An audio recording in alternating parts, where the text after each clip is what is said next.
ओम नमः शिवाय। आप सभी व्यूअर्स का पुनः स्वागत है।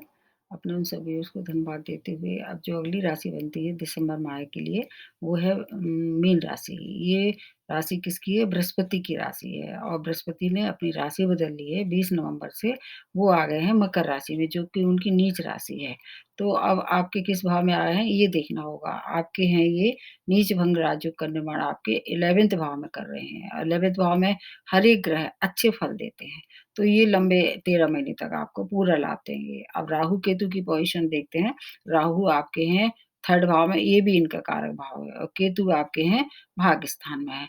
तो ये थोड़ा-सा यहाँ थोड़ी-सी अड़चनें आ सकती हैं, रोड़ा लगाने में ये माहिर हैं राहु केतु। तो अगर इनका कारक भाव नहीं है तो आपको थोड़ा सावधान रहना पड़ेगा, आपको केतु की तरफ से। बाकी और ग्रह की स्थिति बताते हैं, जैसे मंगल मंगल आपके अभी आपकी राशि में मतलब मीन राशि में है ये और आपके लग्न में है। ये अपनी राशि बदल लेंगे और ये 24 दिसंबर के बाद आपके 2nd भाव में आ जाएँगे, जो कि इनका कारक भाव नहीं है। तो आपको फिर जब शुरू के 15 दिन हैं, उनसे लाभ मिल सकता है और 2nd भाव में जैसे ही आएँगे, तो आपको पैतृक संपत्ति वगैरह से तो लाभ होगा, लेकिन आपकी वाणी में कैसी हो जाएगी, थोड़ी-सी उग्रता हो जाएगी, क्रोध की मात्रा आपको बढ़ा देंगे। तो इसलिए आपको कुछ चीज़ों से फ़ायदा, कुछ चीज़ों में थोड़ा-सा आपको ध्यान रखना पड़ेगा।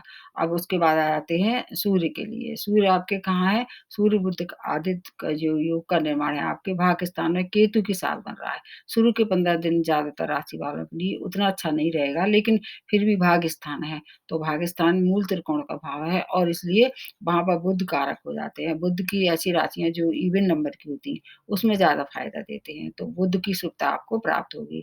इधर बुका वो बुध आपके 7th भाव के भी लॉर्ड हैं, जो कि आपके लाइफ पार्टनर का है और बिज़नेस पार्टनर का है और फिर ये अपनी राशि बदल के बुध आ जाएँगे 17 तारीख को आपके कार्यक्षेत्र के 10वें भाव में और उनके साथ 1 दिन पहले सूर्य की भी वहाँ उपस्थिति हो जाएगी। तो इस तरह से 10वें भाव में सूर्य बुध का जो आदित्य युग का निर्माण बनेगा, उसको पूरा आप लाभ ले सकते हैं, क्योंकि सूर्य का ये कारक भाव है, 10वाँ भाव जो होता सूर्य का कारक भाव है। तो कार्य क्षेत्र से जुड़ी हुई कोई भी निर्णय अगर आप लेना चाहें, बड़े निर्णय भी ले सकते हैं, क्योंकि इस समय की स्थितियाँ आपको अलाउ करेंगी और आपका जो फ्यूचर प्लानिंग है, उसमें आपको सपोर्ट करने वाली हैं। केतु के कारण धार्मिक यात्राएँ भी आप कर सकते हैं और आपको थोड़ा-सा अपने पिता से ज़रूर अनबन हो सकती है। वहाँ 9th भाव से पिता का भी देखते हैं, तो पिता से थोड़ा आपको अच्छे संबंध बना के रखने चाहिए, उनसे उनका सम्मान करना चाहिए। बाकी सूर्य की वजह से आपको क्या होगा, आपके सेल्फ कॉन्फिडेंस में वृद्धि होगी।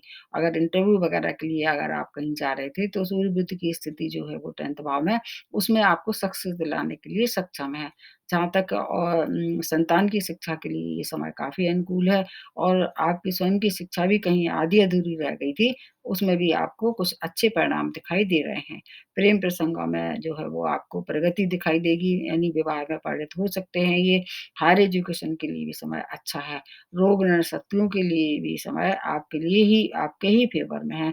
पद प्रतिष्ठा का भी आपको लाभ होगा, विशेष तौर से कार्य क्षेत्र में, क्योंकि जो सूर्य बुध का जो आदित्य योग का निर्माण है, वो आपको कार्य क्षेत्र में सुखद स्थितियों का निर्माण करेगा। बुध की जो है वो 9th भाव में और 10th भाव में, दोनों भाव में स्थिति का आपके व्यापार को दिन दूनी रात चौगुनी आपको उन्नति दिखाई देगी। इस समय आपके लिए इस समय मतलब अर्थव्यवस्था जो है आपकी बहुत सुदृढ़ हो जाएगी। कोई अगर पहले से क्राइसिस चली आ रही थी धन की, तो आप उससे बाहर निकल के आप आके और अपने आप को ऐसी स्थिति में एक स्ट्रॉन्ग स्थिति में पाएँगे और उससे आपका मन क्या होगा, काफ़ी अच्छा होगा, प्रसन्न होगा और घर परिवार में भी वातावरण कैसा हो जाएगा, सुखद हो जाएगा, क्योंकि आपको भाग्य का पूरा सपोर्ट मिलने वाला है और आपका ध्यान भी थोड़ा-सा धार्मिक ता की ओर हो जाएगा और वो आपके लिए सुखद होगा। अगर आप अपने पिता का सम्मान करेंगे और आपकी जो धार्मिक आयोजन अगर घर में करेंगे, तो आपको अगर जो व्यय भी करना पड़ता है,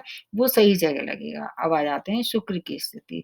शुक्र से थोड़ा-सा आपको सावधान रहना पड़ेगा। शुक्र आपके अष्टम भाव में है, तो अगर शुक्र जनित बीमारी है, शुगर वगैरह या इस तरह से कोई बीमारी से आप परेशान हैं, उसमें ये वृद्धि कर सकते हैं, क्योंकि राहु भी वहाँ आपके शुक्र की उसमें है राशि में। अगर आपकी नेटल चार्ट में शुक्र अच्छा है, वैसे तो शुक्र और बृहस्पति दोनों की मित्रता नहीं है, लेकिन फिर भी अगर शुक्र अच्छी पोज़ीशन में है, फिर थोड़ा-सा आपको मतलब परेशानी होगी भी तो चली जाएगी, बाकी शत्रु वगैरह आपका कुछ नहीं बिगाड़ पाएँगे। कोर्ट केस वगैरह में अगर आप थे, मान लो कहीं किसी तरह से फँस गए थे, तो आपकी विजय निश्चित है। धन का लाभ होगा, आपके लिए ये समय हर एक प्लैनेट के हिसाब से देखें तो बहुत ही सुखद है। बस आपको थोड़ा अपने हेल्थ का ध्यान रखना पड़ेगा और बाकी वाणी पे कंट्रोल करना पड़ेगा जब मंगल सेकंड भाव में आ जाएँगे। बस 2 काम का अगर आप पूरी तरह से करते समय ध्यान रखें, तो फिर आपको कोई परेशानी नहीं होगी। आप हर एक साढ़े साती और ढैया से समय मुक्त हैं, उसका पूरा लाभ उठा सकते हैं। और बाकी जो नीच भंग राजयोग 11th भाव में बढ़ रहा है, तो आपको दोनों ही प्लैनेट से पूरे 13 महीने और अगले मतलब 18 महीने पूरा लाभ होगा। अब उसका जो नक्षत्रों का अगर होगा तो वो मैं आपको बाद में बताऊँगी। फिर भी कोई परेशानी हो रही है, कोई भी दिक्कत आ रही है तो आपको अपने स्वामी राशि को स्ट्रॉन्ग करना चाहिए। पीली चीज़ों का दान कर सकते हैं, पीले वस्त्र का धारण कर सकते हैं, केसर का तिलक लगा सकते हैं, तो आपका जो बृहस्पति है वो स्ट्रॉन्ग होगा। उसके अगर कोई दुष्प्रभाव हो भी रहे हैं तो उससे आपको छुटकारा मिलेगा। तो आज मीन राशि वालों के लिए इतना ही। नमस्ते और धन्यवाद।